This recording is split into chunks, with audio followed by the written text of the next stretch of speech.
Okay, let's watch Admiral Yi now. I promised it. We're doing it. Duolog said this was a really good video, so yell at Duologs if it's not. This is Extra History Korea. Admiral Yi, Keep Beating the Drum, Part 1. Well, let's learn today, chat. Movie time!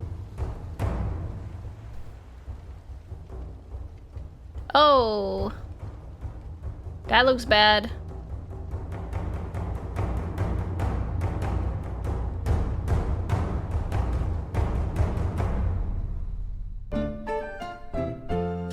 Cute.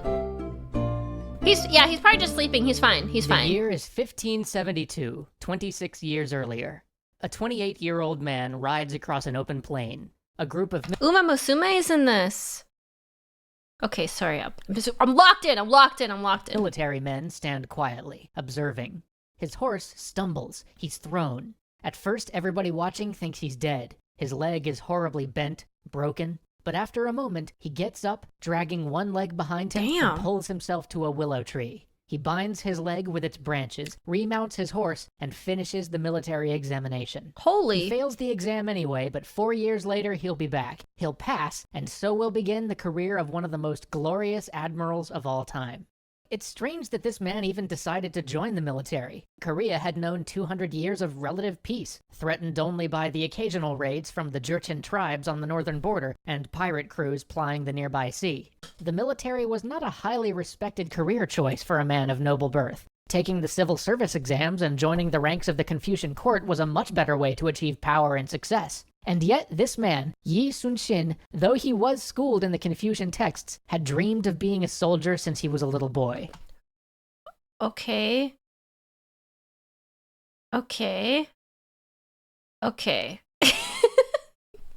This is during the age of Confucianism? Okay. And so at last, when he had passed the military exam, he was appointed to a desolate fort along the northern border. While most of the border forts were pits of corruption, seen simply as a place to dump individuals who had fallen out of favor with the court, Yi drilled his men rigorously and refortified his post, bringing it up to true readiness in case of an attack. One day, the provincial governor came by to inspect the post. This was a man all of the fort commanders dreaded, known for his harsh punishments and brutal discipline. But when he came to Yi, he simply said, well done, and moved on. Oh, damn, he got a well done? You know you're good when the guy gives him a well done. That's crazy. Shortly thereafter, Yi was moved back to Seoul, a sign of growing favor, and he was given a post at the military academy there, training new recruits. He was by all accounts rigorous, diligent, and incorruptible. And this was exactly the problem. At this time, This was the problem. He was incorruptible.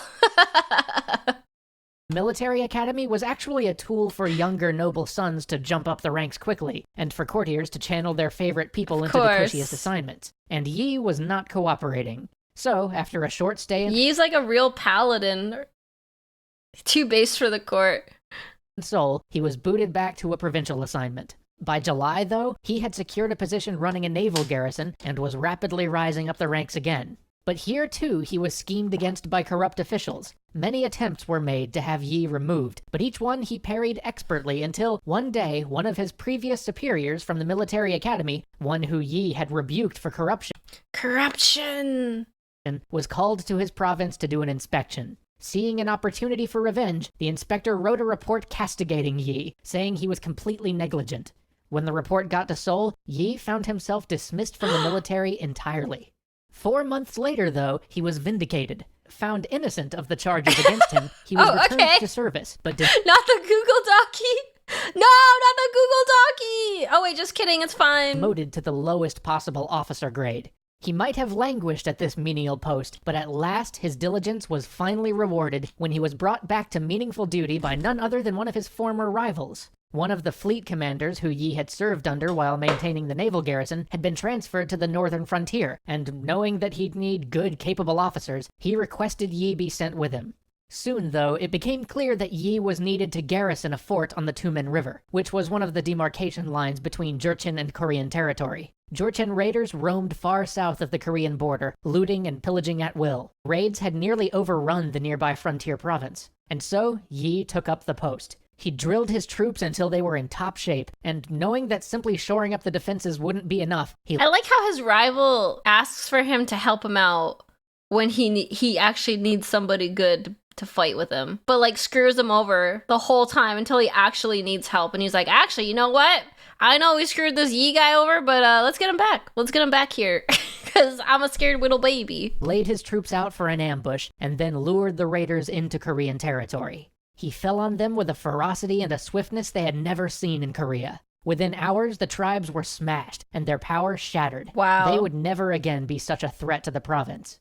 But here too, Yi was stymied by a jealous superior, and while the court was jubilant about his success, the official record reads, although the court recognized Yi Sun-shin's meritorious service to the king, it nevertheless decided against awarding him a prize. What? What kind of bullshit is that? We recognize you are the best of the best, but we kind of don't like you, so no prize for you. He has so many haters! Man, this is like triggering. You are really cool and good at what you do, and we hate you for it. Blah! After this, Yi's father died, and being deeply rooted in Confucian ideals, Yi retired home for 3 years in accordance with the traditional mourning period. When he at last returned to service, he was put in charge of transportation for the court, but a mere 16 days later, it was decided that Yi was needed too badly at the border, and once again, he was sent north. He was to man a small... It's so annoying. They're like, yeah, office politics are out to get him, but as soon as they need someone to get it done, as soon as they need someone to get shit done, they call him back, because he's so good. Ugh. So annoying. We welcome you to the council, but do not give you a rank of master. Yeah. Island fortress. Undermanned, crumbling, beyond disrepair, he once again drilled its garrison, shored up its defenses, and week after week sent out a request to the district commander for reinforcements. Then, one morning, as the mists rolled in and most of the men were out harvesting rice because the military was in such a state that men on the border had to harvest their own food, the Jurchen attacked, pouring out of the mist on horseback. Yi Sun-shin only had a dozen men to defend with. Only a dozen? Whoa! I didn't realize that was that little. No wonder he wanted reinforcements. He and his handful of soldiers fought desperately, cutting their way to one group of captives and escaping with 50 people the Jurchen would have taken prisoner.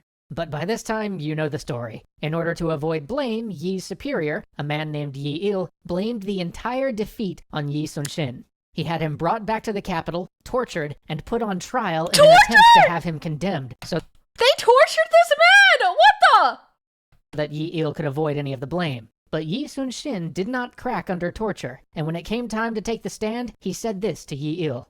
My lord, you are asking me to assume the whole responsibility for the misfortune. But you are wrong. May I remind you that you have always refused my frequent request for reinforcement. The defeat was not a result of my negligence of duty, but in large part, your fault. Therefore, it is not I, but you, who should be held responsible for the defeat. The court was stunned. Many of them knew of Yi's record and were inclined to believe him, so in the end, he was allowed to live, but he was stripped of his rank again and returned to the army as a common enlisted man, starting over at the very bottom. This is the second time he's started over. Damn. If he'd never taken the military examinations. He was once again placed on the northern border and asked to fight the invading tribes, and once again he did so with distinction, until finally in 1588 he asked that he be allowed to retire.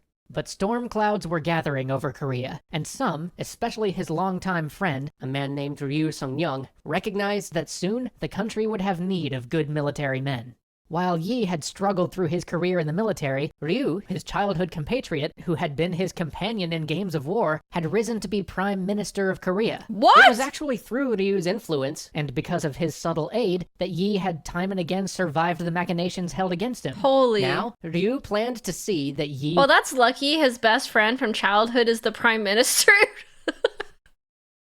Okay, that's kind of lucky, I guess. would take his rightful place for the war he feared was coming. On the next episode of Extra History, remember how in the Sengoku Jidai episodes we talked about that messy Japanese invasion of Korea? Well, that's about to happen.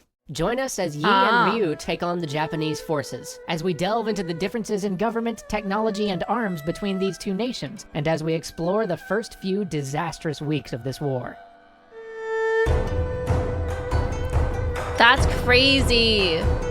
How did he not give up? Like, this is only part 1 out of like part 6 or 7. Man's already lived such a life where he's been backstabbed over and over and over again. Started from the bottom. Now we're here. Started from the bottom, restarted, and then his friend becomes emperor, prime minister, and is like, okay, we need you again for the, 3rd or 4th time. I would have been like, fuck y'all. Now the real story starts? That's crazy. Meanwhile, here I am starting at the bottom and staying there. Wow. That man's got grit and determination to keep going after all the stuff he's been through. He was literally tortured. The story is highly embellished in accordance with the Confucian beliefs at the time, so a decent amount of this is probably not entirely true, especially the early part of his career. It's hard to verify. I feel like you have to take maybe not all, but a lot of historical records with a grain of salt, because unless there's enough documentation, it's probably not exactly accurate, or it's written with a bias. History is decided by the victor. Yeah. Exactly, yeah. It is written by the victors to portray them how they want to be portrayed, and portray the events how they want the events to be portrayed, for the most part. Okay, this is part 2. What a cute opening. At last, we've passed the phase of Yi's life where his every effort is thwarted by the machinations of corrupt officials and jealous superiors. I am inclined to believe that, there was a lot of jealous superiors, and there was a lot of corrupt officials, though. Like, yeah, that does seem right. That does seem like politics.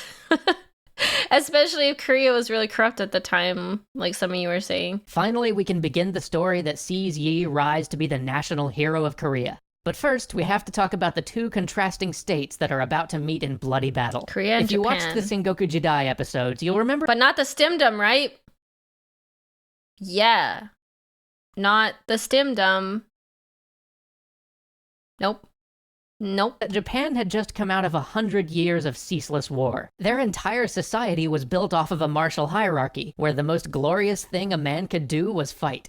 Japan had fielded giant armies and had an economy devoted to war. They had hundreds of thousands of veteran soldiers, and they had seasoned generals, battle-hardened from years of campaigning. Samurai. And now, for the first time ever, all those forces were unified under one man, Toyotomi Hideyoshi.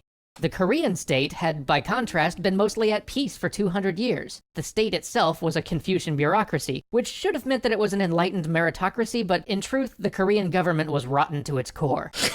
Casson, thank you for the gift of sub to corruption. Oh man. Full of factional infighting and led by a king who perhaps might have been a great leader in times of peace, but was utterly unsuited for a state of war. Coward! In terms of military thinking, the Japanese had spent years perfecting the art of war. The daimyos had become early adopters of the arquebus and had rapidly innovated on firearm manufacturing and tactics. They had created movable field works to protect— Oh my god! What? Holy. Their gunners, coordinated the use of spears and arquebusiers, drilled the men to release large, simultaneous volleys to break up a charge, and trained them to wait to fire until they were within an effective range. They were such enthusiastic adopters of the arquebus that when the Japanese eventually arrived on Korean shores, about a quarter of their total force would be armed with this fearsome weapon. The Japanese had also become masters of the siege after so many decades of having to topple the highly wrought, master-crafted Japanese— I didn't know that. Samurais loved guns? What? I didn't know that. I missed a whole chapter in history. Cannons in Far East Asia were a thing at this time? Whoa! castles of the Sengoku age. The Koreans, on the other hand, had largely ignored the introduction of personal firearms, and still relied mainly on the bow. But because the bow is a weapon that requires a great deal of training, and the Korean military was in a dissipated state, the actual number of effective troops they could field with this weapon was now very limited.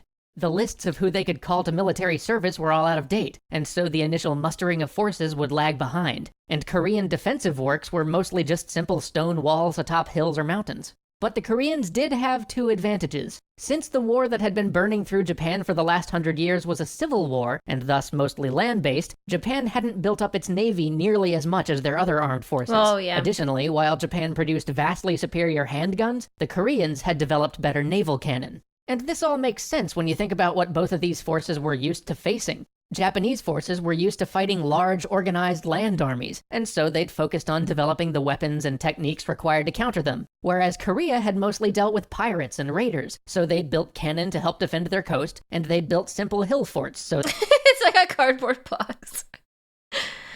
Okay. When raiders... Because, like, Japan was infighting mostly. Yeah, I think. The samurai learned to appreciate guns through two things. Oda Nobunaga and Buddhist warrior monks. I don't know who Oda Nobunaga is. showed up, the people could hide in the forts and simply wait for the raiders to go away. They didn't need complex structures because the enemy Korea usually faced wasn't an enemy bent on conquest. But that was about to change.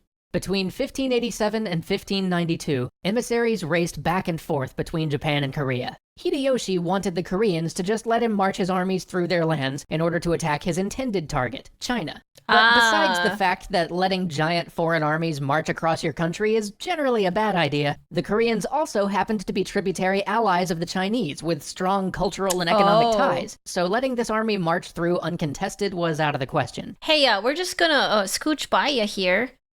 I don't know why I made them Canadian. I'm just gonna scooch by you here. Don't worry about it. We're not gonna attack your allies or anything. We're just yeah, if you could just let me get by. if you know about Yasuke Nobunaga is the guy he worked for. Yeah, sorry about this, eh?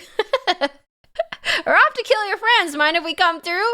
We won't be in your hair for too long, eh? This whole thing seemed like madness to them. The idea that the Japanese would even ask for such a thing was unfathomable to many in court. At first, they assumed the request must be a bluff, maybe a negotiating tactic that would eventually end in the Japanese asking for trade concessions or tribute or something. But Ryu Song-yong saw further, to what was really about to go down. And so he got Yi a naval appointment in the southwestern part of Korea and helped to make sure that he rose rapidly through the ranks, becoming the naval commander for the... That's a smart prime minister. If he I guess they were friends though, so that makes sense. But wasn't this right when Yi was like, please, I want to retire. I've lived a hard life. I'm ready to retire. Please, just sign this retirement notice and I will live a life of peace. I was one day from retirement. the province by 1591. This is where Yi's story really begins. Upon taking command, Yi saw the dire straits the Navy was in and knew he had little time. He began drilling his men and instilling in them the spirit they needed for the war to come. He commissioned a new type of ship, the famous turtle ship, which he helped design. It was a remarkable piece of naval technology. Spiky ships? I've never seen this before. That's crazy. Is that metal spikes on the top of it? Armored ships. So people don't jump on them. They're so cool. They help prevent boarding actions. Yeah, that would be kind of hard to board a ship with metal spikes on the top of it. With a spiked roof to keep enemy boarding parties out, and a dragon head prow that could serve as a cannon or billow out noxious smoke. What? But even before the first of these ships could see active... It's functional? The dragon head is functional? That is so cool. What the heck? Oh my god, can you imagine that thing coming at you? That's really cool. Service, it happened. Sentries all across the southeast coast began to spot ships coming over the horizon. Then tens of ships. Then hundreds. This massive fleet flew no sails known to Korean arms. Fires were lit and word was spread. The Japanese were coming. But the local commanders... I want a boat with Stim's face on the front. I want that for the Stimdom. That's so funny. Refused to believe what they were seeing. They suggested that maybe it was a trade fleet, or maybe even a large tribute mission from the Japanese to apologize for how rude their ambassadors had been. And so, the local commanders did nothing. The approaching ships began to dock at Busan. Soldiers, fully armored and prepared for war, began to disembark from the ships, and still the local commanders did nothing. By nightfall, 300 ships full of warriors had landed. 300. A Japanese army was now in Korea. Instead of flame, it just yaps the enemies to death. So in my dream, it was like, and then this happened, and then I was like, and then you know when that happens, and then it's kind of like when you wake up from a dream, and then make it stop.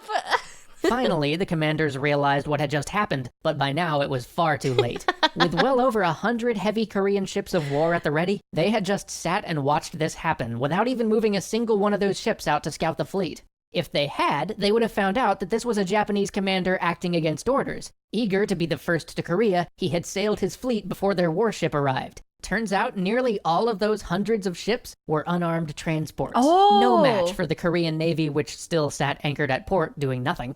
The Japanese force moved like lightning, smashing army after army, crushing all in their way. Within the month, the Japanese were already in Seoul, 200 miles inland. Korean resistance had collapsed. Oh boy. And as the Japanese had pushed inland and moved out of Busan, the local commanders had scuttled their fleets. 100 Korean warships lost without a fight. But Busan's local commanders had sent word to Yi, asking for his help. So Yi set out with all 24 ships under his command, writing to other local commanders and telling them to rendezvous with him at sea. He left under cover of darkness and sailed through the night so his movements wouldn't be observed. By the time the various fleets met, they'd scraped together 45 warships and a handful of commandeered fishing ships. But Yi, despite never having commanded a battle at sea before, had a plan. He would fall on the Japanese while they were in harbor during the chaos of a sack. He found 50 of their vessels tied— I mean, yeah, that makes sense. If they're docked their sack in the place, might as well burn their ships down. That makes sense. Up at Okpo and descended upon them. The Japanese were mostly away from their ships at the time, looting and slaughtering the population. The roar of cannon alerted them to their mistake. Yi and his fleet tore through the enemy ships, Nice. salvo after salvo ripping into the light wood of the Japanese vessels. The Japanese tried— Thank you for your insight, General Stim. I mean, it makes sense, right? That's what you would do. to mount a defense, but to no avail. Soon, their men were throwing their weapons and armor overboard and trying to swim for the shore. Oh. By nightfall, 26 Japanese ships rested at the bottom of the harbor. Only one Korean sailor was injured. What? He decided to disappear back into open water before his forces fell into the same trap he'd just sprung on his enemy. But as they sailed, one of his outlying ships spotted 5 more Japanese warships. Yi fell upon them with a vengeance. Only one managed to escape. Then new reports came in of 13 more ships What a badass. near Chinhae. When the sailors on those ships saw Yi, they abandoned their vessels entirely and fled on foot into the mountains. 43 Japanese ships sunk, and Yi had not lost a single vessel. Wow. He was promoted to General Command of the Southern Navy for his actions, but the sight of Japanese slaughtering civilians would stick with him forever, and harden his resolve to defend the people of Korea. Join us next time as everyone else in Korea keeps losing, and Admiral Yi keeps winning. Oh, this is the Admiral Yi arc. This is his comeuppance. He's finally getting his good karma back.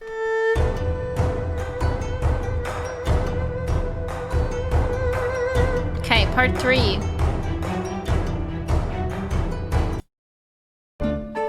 The one competent person. Took a while, but he is hitting his prime. Good thing he didn't retire, hey? The king had fled from Seoul. The court was making the arduous trek to Pyongyang. Half of Korea was already in Japanese hands. Yi Il, the very same man who had once tried to pass his negligence off to Yi Sun-shin, was the commander of the Korean army. Of course he was! Why do bad people always get rewarded? Like, hopefully he gets his in this. But of course, bad, mean, backstabbing, cowardly people always get stuff. They always get stuff. It's so annoying. Because he was noble. Because lying is super OP. Because lying is super OP strat. Get this. We just lie. No one's gonna know. No one's gonna know. Isn't comeuppance the reverse? I don't know, but it's very annoying. Politicians are always the same. Source, trust me, bro. This guy sucks. Source, trust me, bro. I literally have no proof. Actually, I have proof that he doesn't suck and he's great at his job. But trust me, bro, he sucks. Yeah, okay. Yeah, sure. He's noble. He okay. His forces were routed in battle after battle. Essential fortifications and choke points were abandoned, surrendered with barely a fight. Then, in the Battle of Cheongju, the regular Korean forces, under the command of a man named Shin Rip, were annihilated. This is the moment that forces the king to abandon his capital. This is the moment that leads many to fear that Korea as a nation may not survive. But on the very same day that the king fled from his seat, Admiral Yi was destroying the Japanese fleet in Okpo Harbor. Hope for the nation lived in a handful of ships plying the coast. For 3 weeks after Okpo, Yi gathered charts, scouted out the enemy fleet, and waited for his secret weapon, the turtle ship, to arrive. Then his spies reported to him that the Japanese were anchored at His spies! They have spies? Oh my god! Admiral Yi had spies? Cool.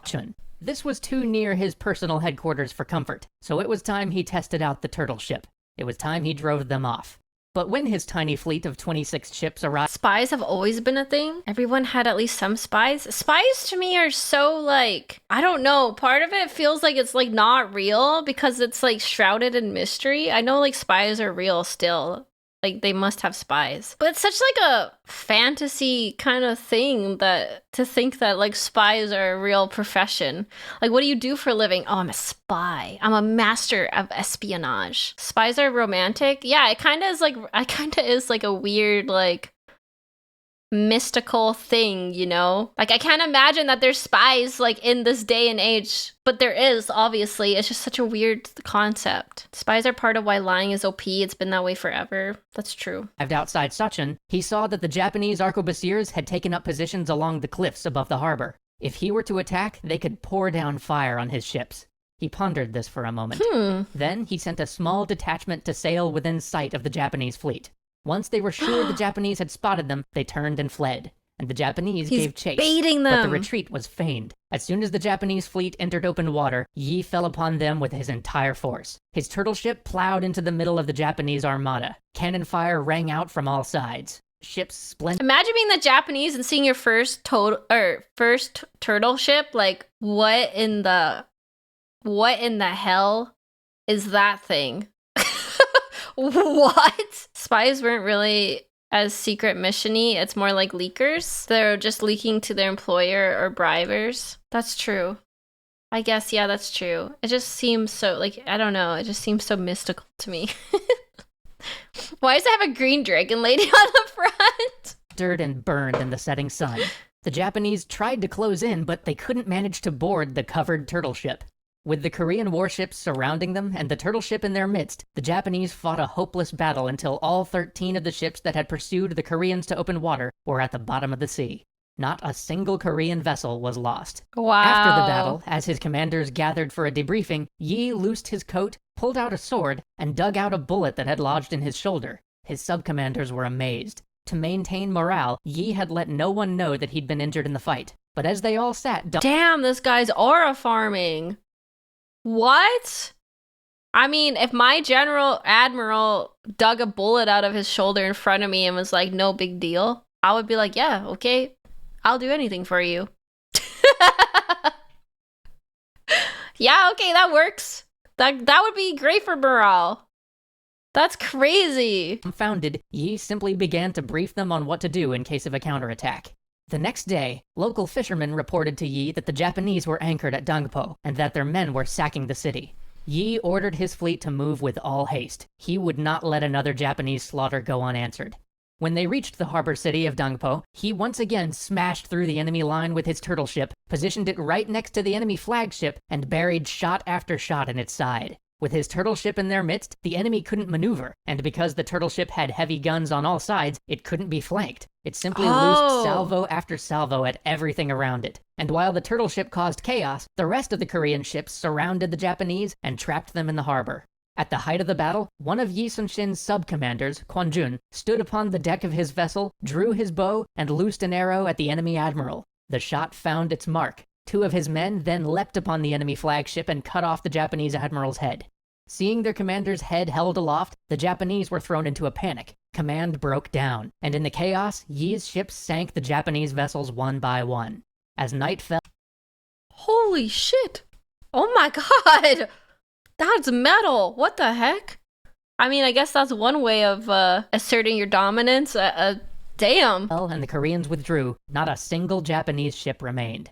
2 days later, another Korean fleet, a fleet that was supposed to have joined them before any of this began but ran behind, finally rendezvoused with Yi, bringing his squadron up to 51 ships in total.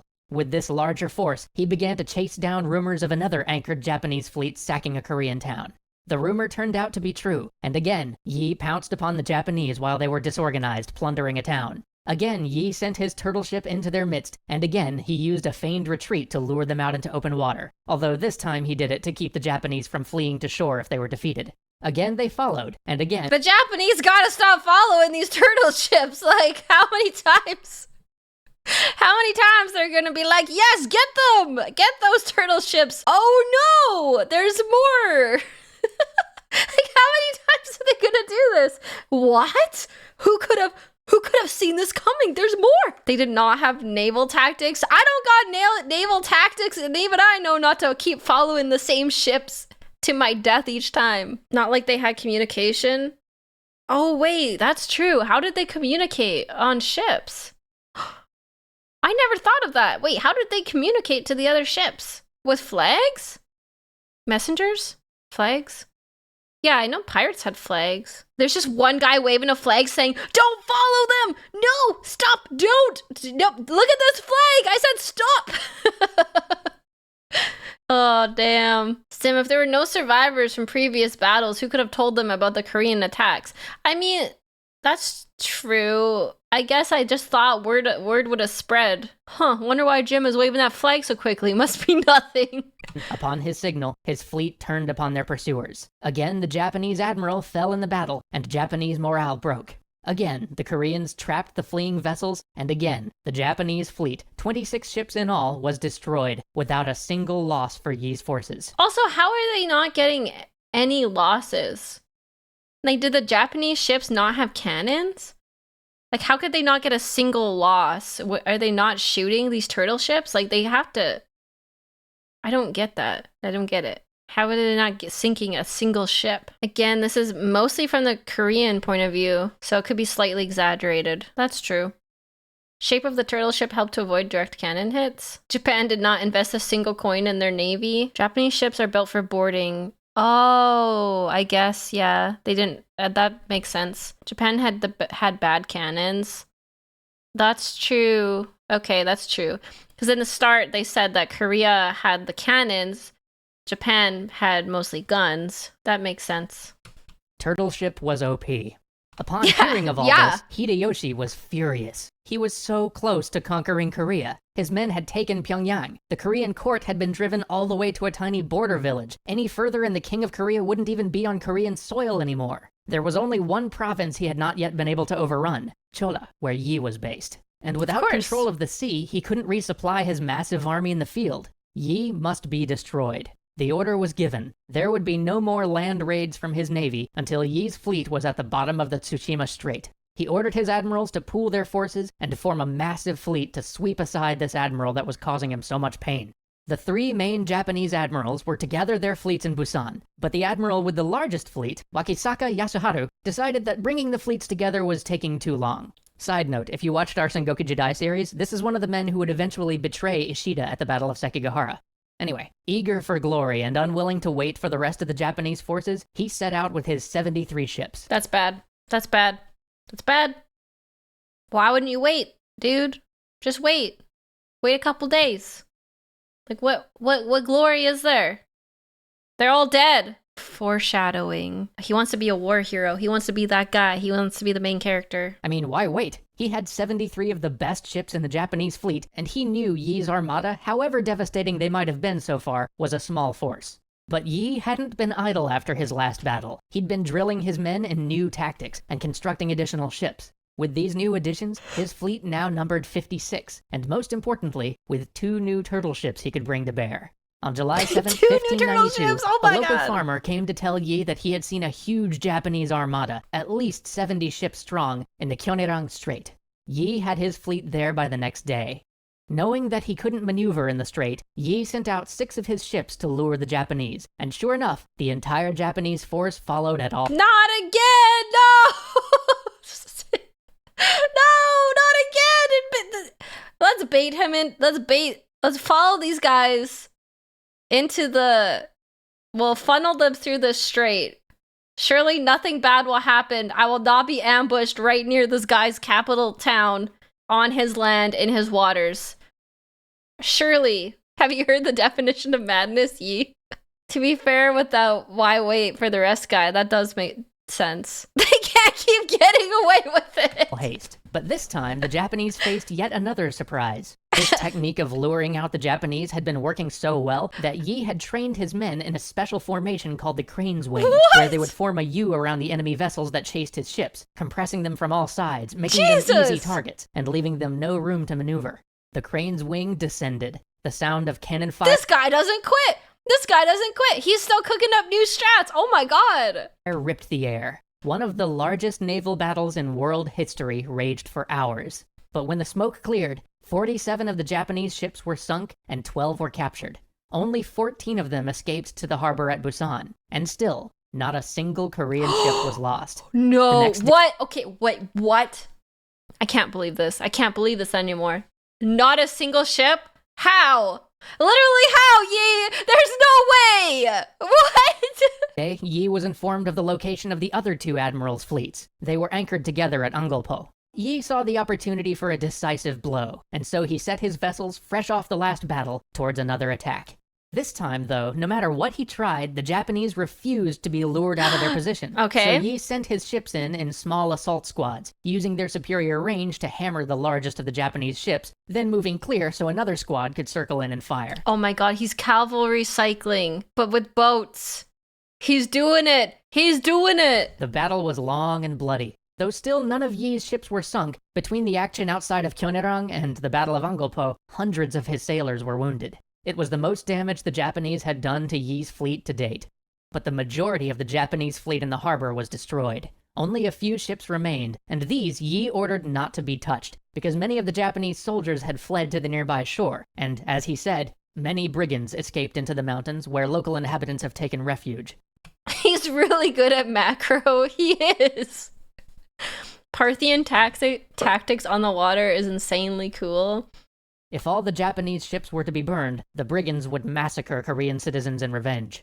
As he expected, instead of slaughtering the peasants in the hills, the Japanese boarded their remaining boats and slipped away in the night. 6 days later, upon hearing the news of these calamitous defeats, Hideyoshi ordered all offensive naval operations to cease. Look at our Stib using the term cavalry cycle. Hi, Luton, are you proud of me? Now on, the Japanese Navy would only guard the passage to Busan. And so, with one stroke, Yi destroyed all of Hideyoshi's hopes for invading China.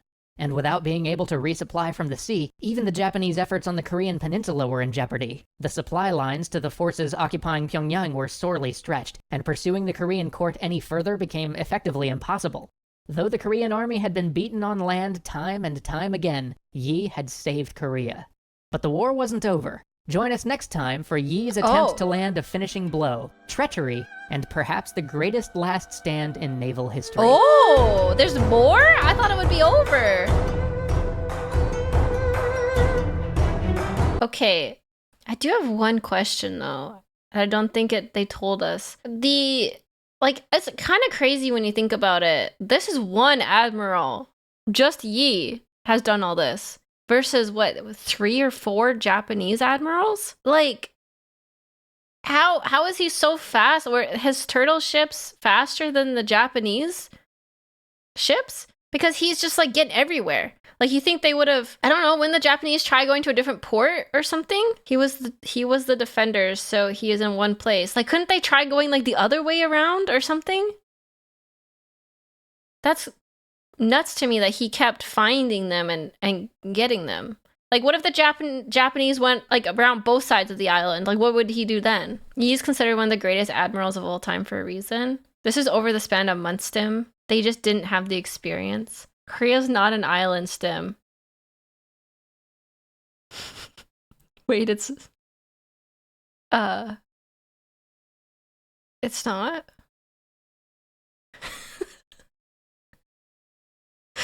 I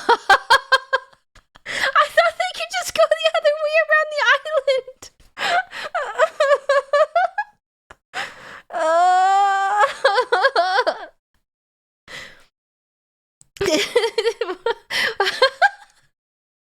I should have looked at the map before watching this. Tim, can you open a map right now and point to where Korea is? Chat, listen, it's easy to miss Korea, all tucked away down there by Australia. I thought, well, that makes sense, I guess, then, that they couldn't just go the other way around the island. It showed Korea in the video. Last time, we left Yi storming through the waters south of Korea, savaging the Japanese fleet wherever he went. He had driven them first to consolidate their forces to try to thwart him, and then, finally, to give up on offensive naval operations entirely, restricting their fleets to I know Korea's not near Australia. I was reading Luton's message. He was trolling me. defending the vital supplies coming in at Busan. Now it was in this last harbor that Yi would attack them. In the 2 months since the Battle of Angulpo, Yi had trained his men, reinforced his fleet, and tried to rationalize the structure of Korean Naval Command. Now, on September 1st, 1592, he was ready to take on the combined Japanese armada at Busan. His fleet of 166 ships set out to destroy the nearly 500 Japanese ships. Whoa! How does Japan have so many ships? That's crazy. That's a lot of ships. He's just like mowing through their naval now. Their naval? Navy. Awaiting them in Busan Bay. He caught a few stragglers along the way, but the Japanese had finally learned from their past encounters with him. They were holed up in the harbor now, and while Yi's ships were able to fire into the harbor from outside Japanese cannon range, he couldn't find an opening to get close enough to achieve the type of complete victory he craved. As long as the Japanese were in that harbor, they were protected by the surrounding troops and cannon on the shore. By the end of the day, Yi's fleet had destroyed 130 ships, and the Japanese hadn't sunk a single vessel, but the Japanese forces still held the all-important harbor of Busan. Hideyoshi reorganized Japanese infrastructure. He was famous for winning a siege by building a castle on another hill practically overnight. Whoa! Wow. Yi had not been able to break their last line of supply. Now they'd be able to re-entrench and reinforce the harbor. As winter set in and the campaign season slowed down, the situation on the ground changed as well. An army from China had finally arrived in the north, and by January they had driven the Japanese out of Pyongyang. All over the country, the Japanese started to fall back, unable to sustain their lengthy lines of supply due to Yi's bottling up of their navy. By April, Seoul was retaken as well, and Busan served as the last great Japanese stronghold, anchoring their control on southern Korea. By August, Yi was promoted to Supreme Commander of the Korean Army and moved his base to the Supreme Commander? Do you remember when he started from 0 like 3 times? And now he's Supreme Commander like a couple years later? I'm assuming this only took like a couple years. Or months, even? The island of Hansando, where he had previously used his crane wing formation to crush the Japanese offensive fleet. Again and again, Yi petitioned the court for Marines so that he could resume naval operations, because his fleet couldn't attack the Japanese so long as they stayed defended under their shore guns, and without Marines, he couldn't dislodge the shore batteries in order to follow up with the naval attack. But the Korean army was still in disarray at this point. Some of the most significant military gains on land were actually being made by guerrilla forces and the righteous armies of Buddhist monks. And what little of the regular army— The righteous army of Buddhist monks? They had Buddhist monk armies? Isn't that contradictory to what a Buddhist monk is? Warrior monks? What? That's kind of cool. was not already deployed on the main offensive with the Chinese was simply not up to the task Yi needed. And so his fleet sat, patrolled the waters, and kept the Japanese from breaking out of Busan. They would not get to engage in another major battle for some time.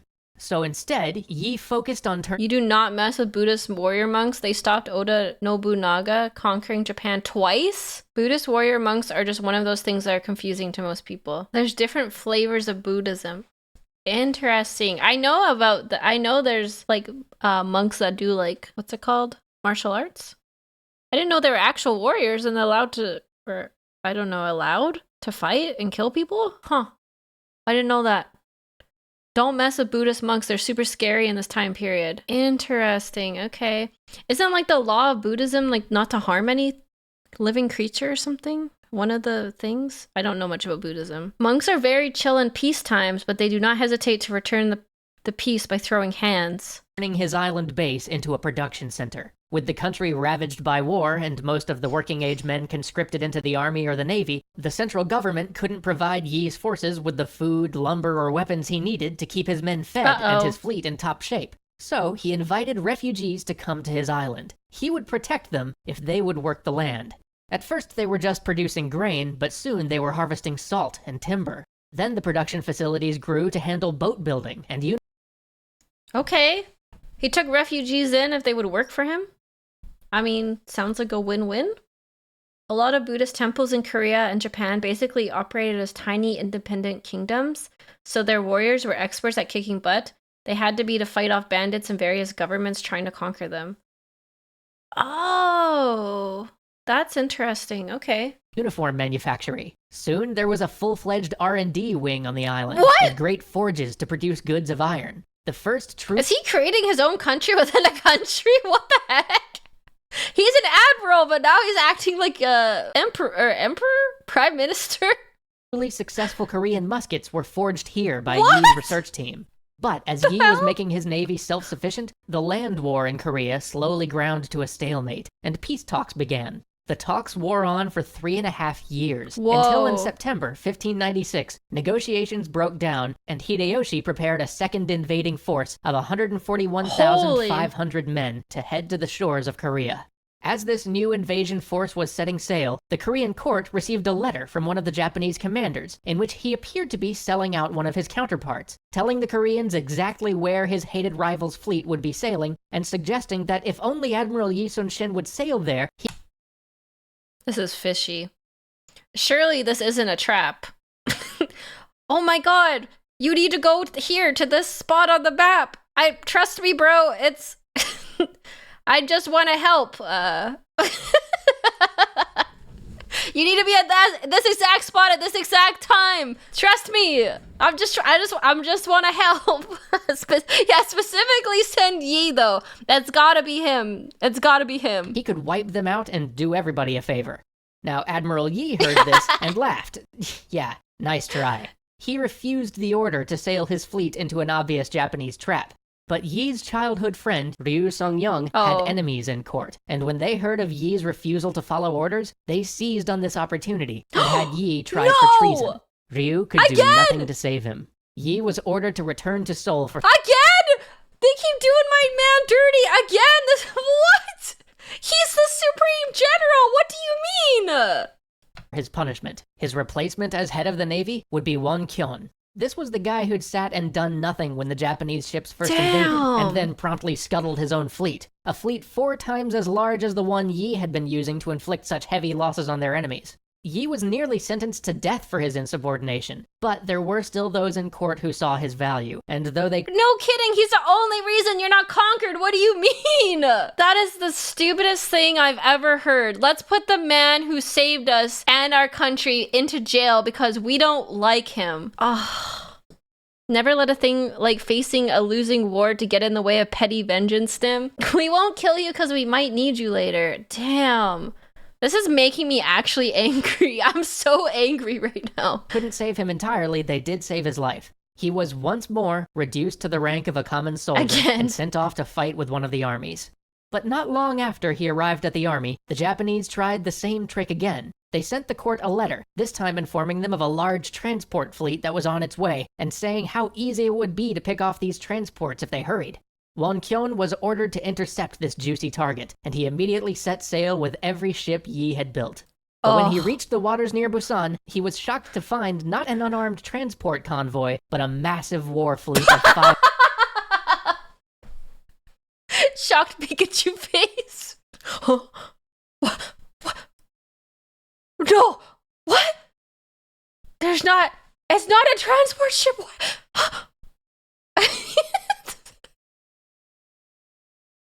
What do you mean it's not a transport ship? It was a trap! 500 ships. Despite this, and the exhaustion his men faced from traveling so quickly, Won Kyun ordered a head-on assault.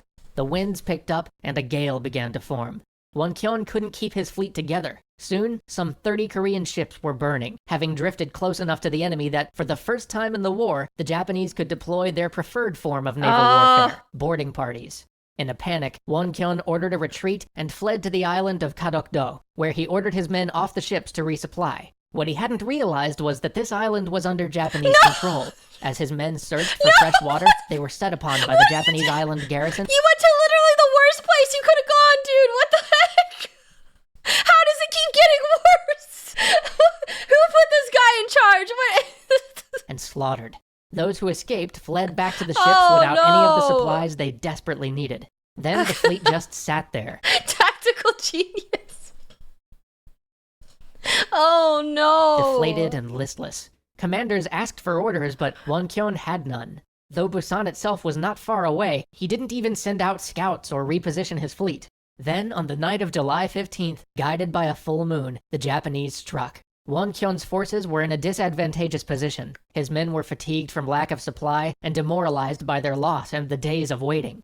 Caught off guard at night and without any sort of plan, they were no match for the organized and coordinated Japanese assault. The dude just gave up. He just gave up. He's like, I don't know. Like, there goes my one idea, I guess. We'll just sit here and wait for something.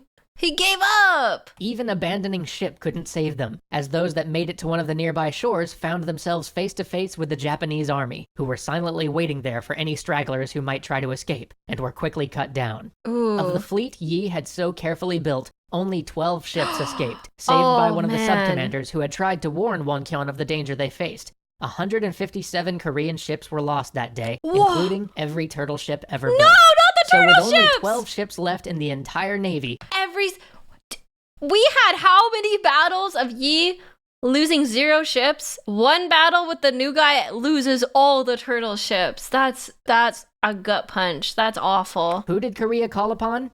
Who else? But mere days after reinstating Yi as admiral, the court informed him that they were disbanding the navy. Yi responded thusly: "This humble subject still has 12 ships.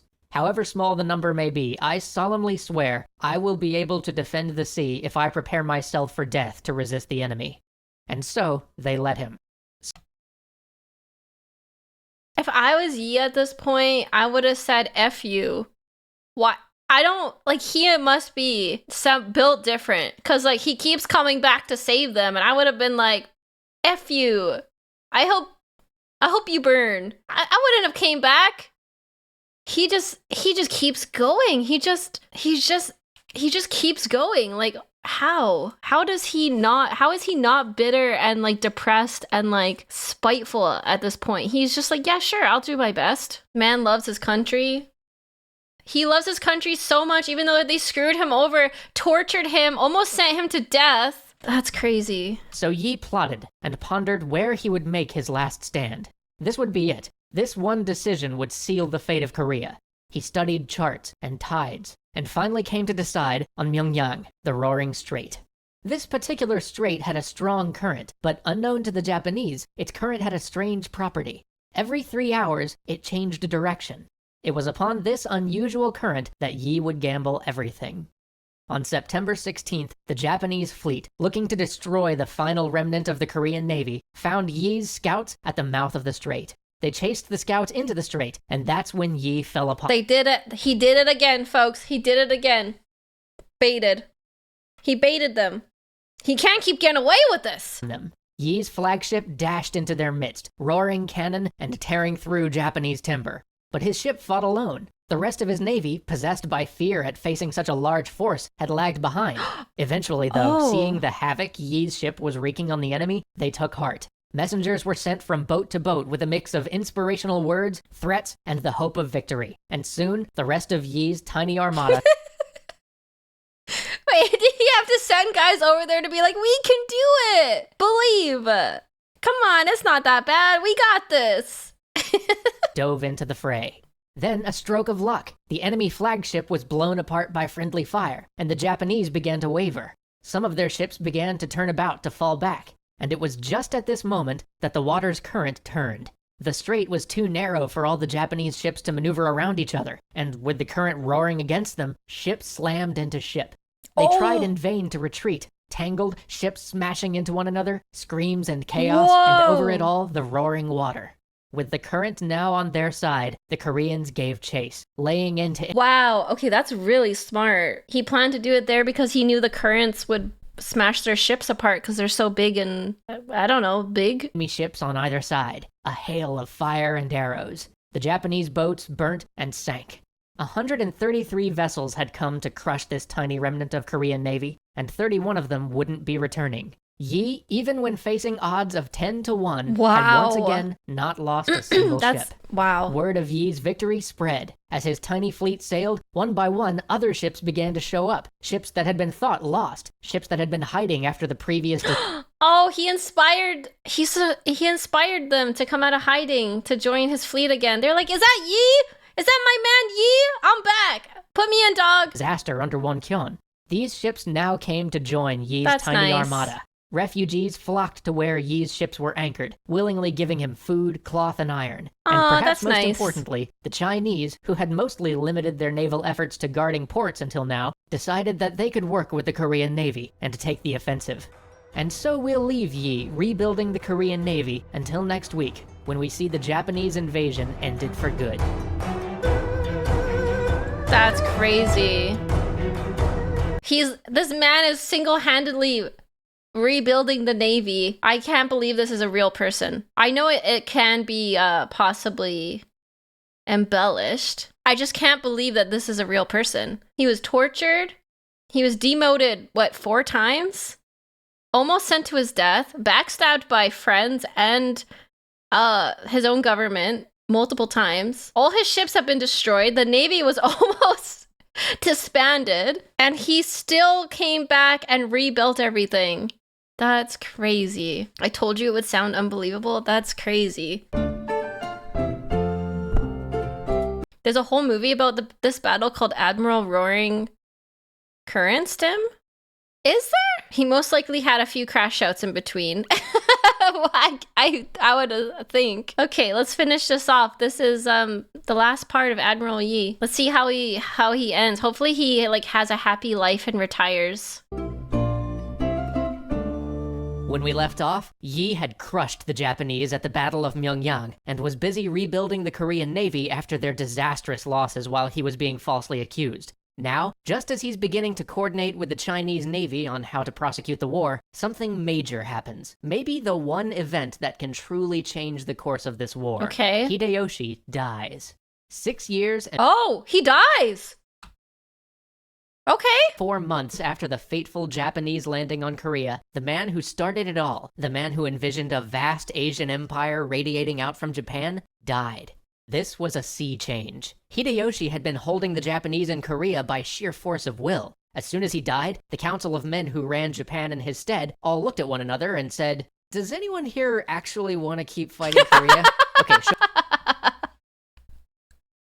Wait, now that he's dead, does anyone actually care if we invade Korea anymore? No one else care about this? Can we stop? See, this is how we get people to love history. Gotta give them this kind of thing rather than some wrestling coach reading from a textbook. Yeah, these videos are a great way to get invested in history. I'm enjoying this a lot. My history teacher was a grumpy old man who hated kids, so I couldn't get into it. Show of hands, who wants to stay in Korea? Nobody? All right then. With that, they agreed to pull the Japanese forces out of there as soon as they could negotiate a deal which would let them withdraw their forces safely. But the Koreans were not so eager for peace after seeing hundreds of thousands of their countrymen slaughtered during Hideyoshi's invasion. So Admiral Yi continued to coordinate with the Chinese forces to bottle up the Japanese in one of their last strongholds, the port of Suncheon. The Chinese army closed around the city on land, and the Korean and Chinese navies blockaded the port.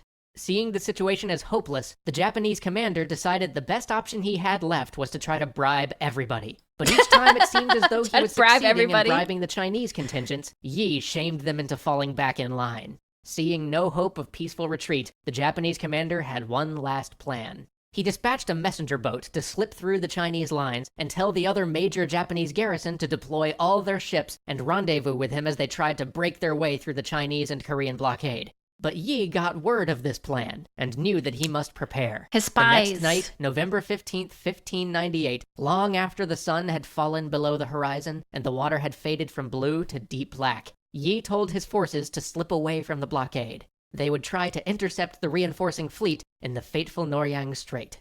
Near 2 a.m., the joint Korean and Chinese fleet fell upon the resting Japanese ships. At first it was chaos, cannon lighting up the water at night, but soon the Japanese tried to regroup. Despite being caught off guard, they still had fun. Wow, 150 versus 500. I can't believe Japan had such a huge navy. They've gotten their ass kicked over and over again, and they still have huge numbers. 500 ships to the combined 150 of Yi and the Chinese. And moreover, they were fueled by desperation. If they lost here, who knows if they'd ever see Japan again. But the Allied forces had 2 advantages going for them as well. For one, they had once again caught the Japanese in a strait where they could not easily maneuver their massive fleet. And 2, even if they could maneuver, many of their ships were transports, which were only useful for boarding and arquebus fire in a fight. They were hoping that they could just use whatever they had to get onto the ships and use their guns. Very cheap and very mass-producible boats. The Japanese attacked, driving their ships through the withering hail of the enemy cannonade. Unfortunately for Yi, the Chinese commander, who wasn't used to fighting the Japanese and had no experience with Yi's long-range form of naval warfare, charged forward to meet the Japanese fleet and prepared to engage them in hand-to-hand combat. The Chinese commander was surrounded. Dozens of Japanese ships descended on the Chinese flagship. Yi ordered his own ship to attempt a rescue. Yi's flagship plunged into the midst of the enemy. He was committed now. It would be fierce, close combat the rest of the way. He could have just let him die, but he's like, no, for honor. Exactly the type of fight Yi had always tried to avoid. The vessels were so close that unarmed Korean sailors began throwing bundles of burning sticks down on the enemy decks. As Yi's ship broke through the waves, he spotted 3 of the enemy's admirals standing on the deck of one of the— Look how happy they are! They're like, yay! Naval battle! Woohoo! The Japanese ships attacking his ally. And so, Yi drew his bow and loosed. One of the admirals fell. Nice. For a moment, there was almost a silence in the midst of the fighting, as if— How could this happen? What do you mean he has bows? No! We were celebrating our victory! That hasn't happened yet! Everybody looked to see where that arrow had come from. Then one of the Japanese admirals roused himself from his shock and shouted that it was Yi. All the ships must attack Yi. All the Japanese vessels turned and began to give chase to Yi's flagship. But now it was the Chinese admiral's turn to take action, and his ships tore into the vessels pursuing Yi. Soon the fight was on the deck of the Chinese flagship, Chinese Dao sparking against Japanese katana. In the end, the Japanese boarding parties were repelled, but many from both sides lay dead on the deck. As dawn began to bring light back to the scene, everyone could see how badly the Japanese were faring. They attempted to flee, but Yi would have none of it. These people who had come to his land, who had despoiled his home, who had slaughtered his people and endangered his nation, no, he would not let them flee. Shit, he's going Super Saiyan. He grabbed the mallet from the ship's drummer and began to beat the war drum himself, urging his ships to go ever faster. I feel like this is unlocking Yi's rage over the last, 10 years of all the shit that's happened to him. Now he's going beast mode. He's going beast mode now. It's all this pent-up rage yeah, he's going there. The haunting echo of He's the drum activating his ultimate. Its beat hounded the Japanese, bit at their heels. His fleet moved like it never had before, the drums steadily beating like the call of the god of war. They were upon the Japanese. Cannons roared, arquebuses answered. Shouts and screams were heard as ship after ship was caught by the pursuing fleet, possessed by the beat of the drums of war. But then, just for an instant, the drums faltered. Seen by no one but his son, his nephew, and a loyal servant, Yi had been struck by a stray arquebus ball. They rushed to his side as he slumped against the drum, trying to— His son was there too? Oh. But I thought he was gonna get to retire. What? Aid him, asking if there was anything they could do.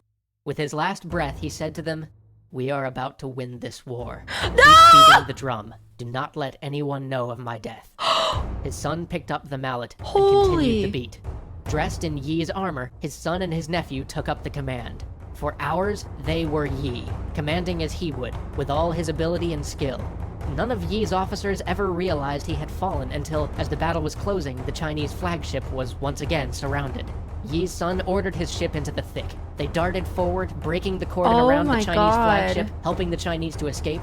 The fighting was fierce, but it was near the last of it. And as the day closed, the Chinese admiral sailed toward Yi's flagship and called out to thank Yi for saving him, to invite Yi to celebrate the glorious day together. Whoa. But he was met by Yi's son.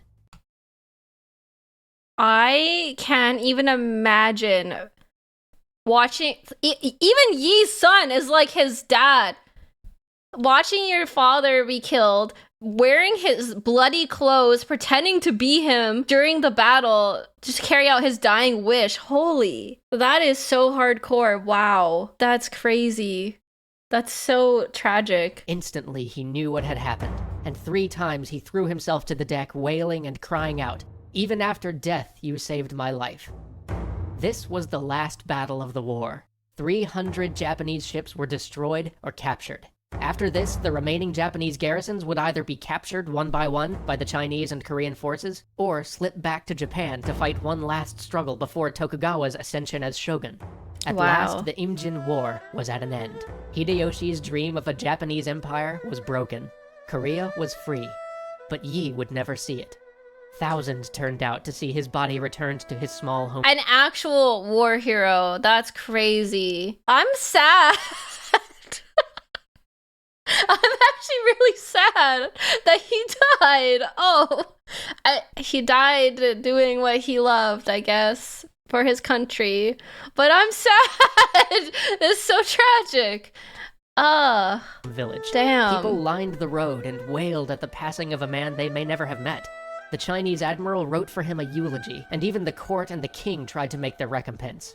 And so passed the man so ill-treated in life, so often demoted and accused, the man who would forever be known as the martial lord of loyalty. Yeah, literally, that is a loyal man. That is a high-value man right there.